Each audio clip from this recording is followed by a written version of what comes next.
Let's face it, nobody wants to cause or be on the receiving end of a safeguarding case, but it does happen. So, what's the best way to deal with the situation? To find out how, I've just had a conversation with Jenny Wilde, who's one of the safeguarding and regulatory experts from Ridout's professional services. My name's Simon Parker, and I'm the founder of the Care Leaders Network, which is the professional community for the leaders of care organisations. One of the best parts of my job is being able to host the Care Leaders Network podcast. And here is our latest episode: Safeguarding Investigations, Empowering Care Providers to Take Back Control. So, an operator's been asked to attend a safeguarding meeting with the local authority. What should they expect? What should they prepare for? And what are the possible outcomes? I think it can be a really daunting experience for any care provider to suddenly receive that call summoning them to a meeting, especially when it's around an allegation of abuse. I think the starting point is to acknowledge the absolute vital importance of safeguarding. It's a cornerstone of what everybody does, which is providing safe care to people.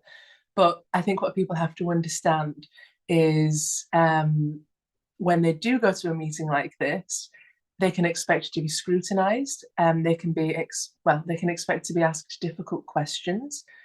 It's a fact-finding discussion, but it should be approached with some caution.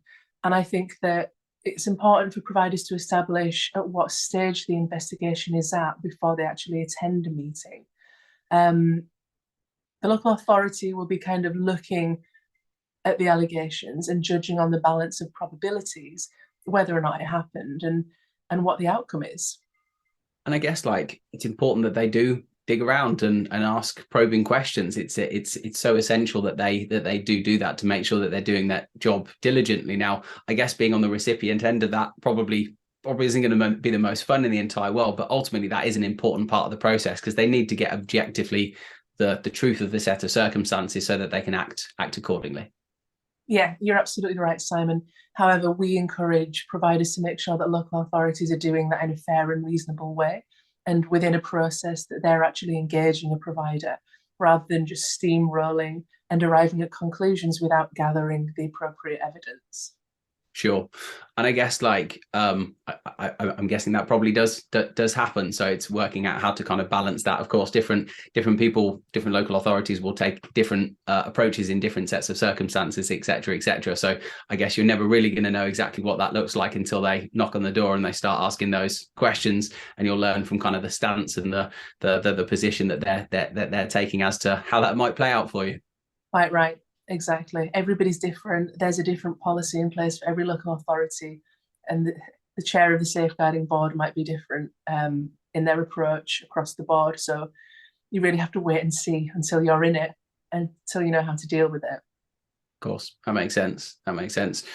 Talk to me about, okay, so what are the circumstances that might lead to a safeguarding interaction with a local authority? It can be anything. It can be an incident that takes place within the care service, a whistleblower from staff members. CQC inspections can actually lead to safeguarding referrals. So if they find something that they believe constitutes abuse or an allegation of abuse, CQC itself can refer to the local authority safeguarding team, as well as complaints from people. And that can be third-party people that come into work in the care setting or family members. Just anybody really that has a concern can trigger this investigation. Got you.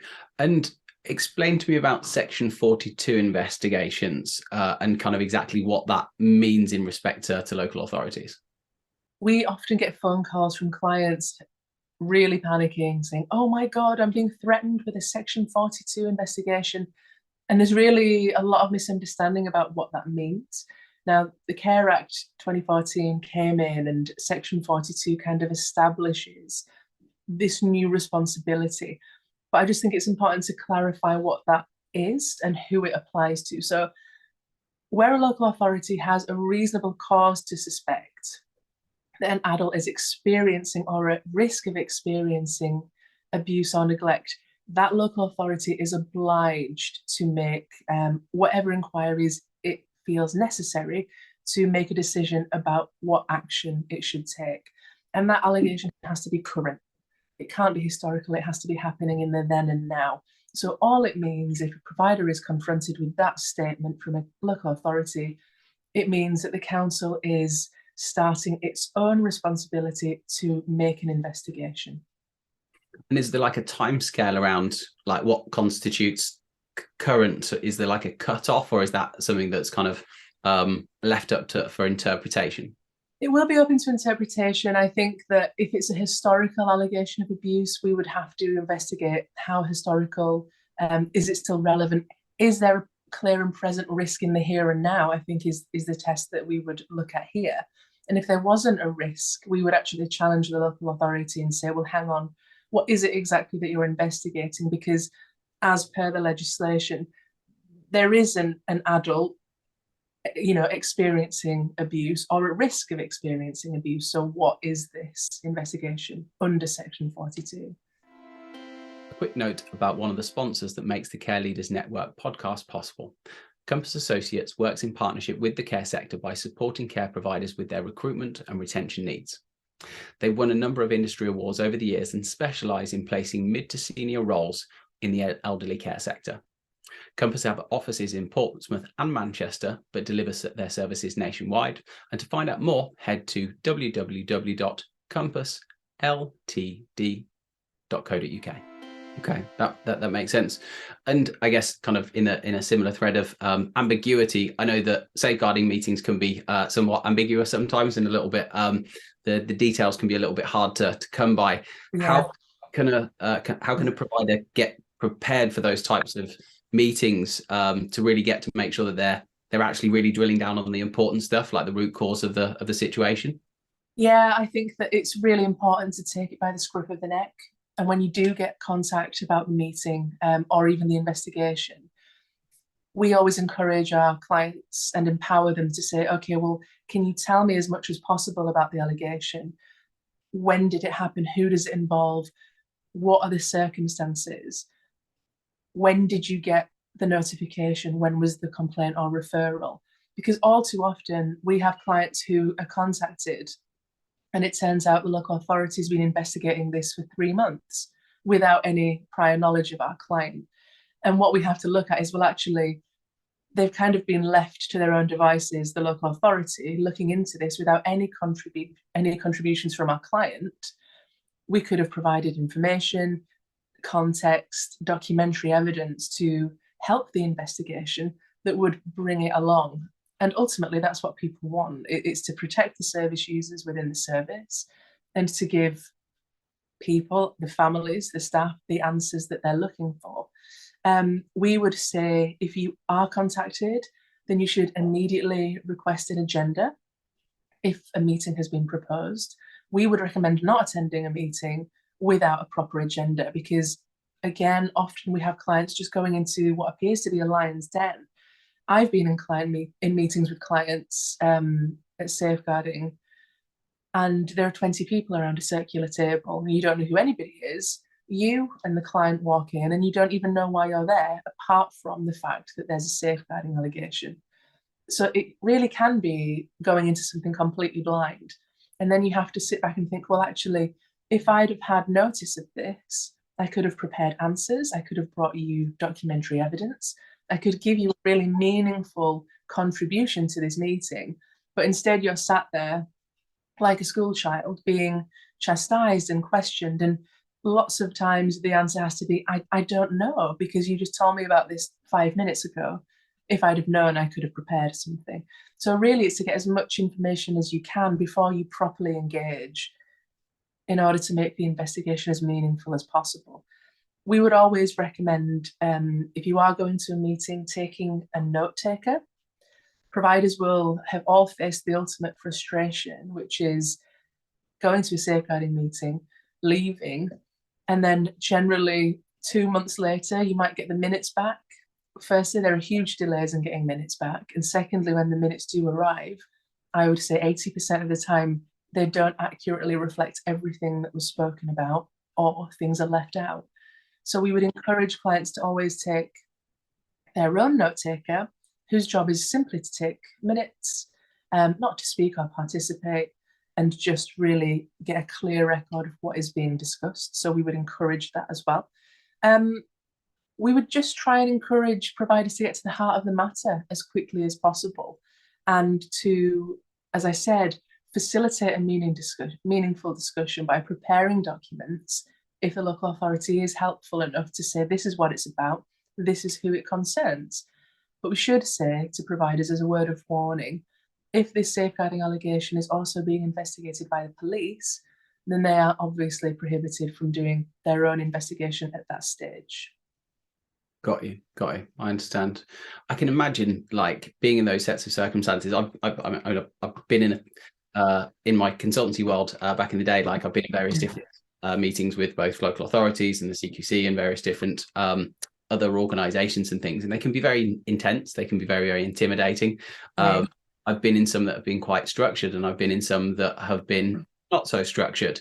I can imagine you're pointing around, kind of just getting to the brunt of it, and also, well, kind of almost like clear action points. Okay, so if we were to do things as a result of today, what are the top things that we need to be able to do to almost gain some consensus from people to say, right, okay, so if there has been a set of circumstances where we haven't upheld the standards that we would expect, that's obviously something that we need to make sure that we're all over, that we investigate, that we get to the nub of the problem from our side of things.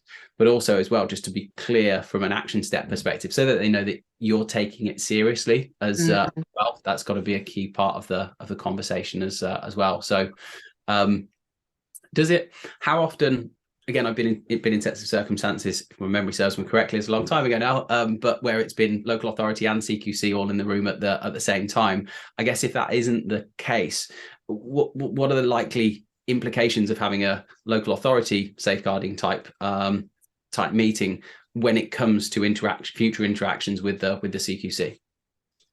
Yeah, I mean, they are always interrelated, as you know, Simon, and I think that it can actually trigger an inspection if the issue hasn't been raised by CQC itself. So as soon as CQC get wind of something like that, they can think, okay, well, maybe we should go in and investigate around this particular point. So if, for example, it's about a service user who's fallen multiple times or has been found fallen, they might come in and look at that type of documentation and risk assessments. It can really guide what the CQC are interested in. And I think that's an important point as well in terms of the nature of inspections now as well. Previously, CQC have come into services looking for good, and we're all aware now that that isn't happening anymore. There's a new risk-based inspection regime, and this is exactly the type of risk that they are thinking of in terms of that regime. This is the type of thing that would trigger a CQC inspection.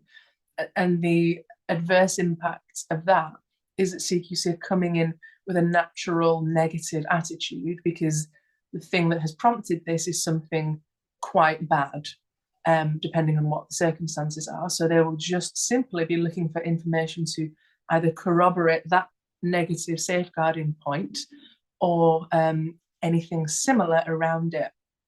And it just changes the attitude of CQC more generally.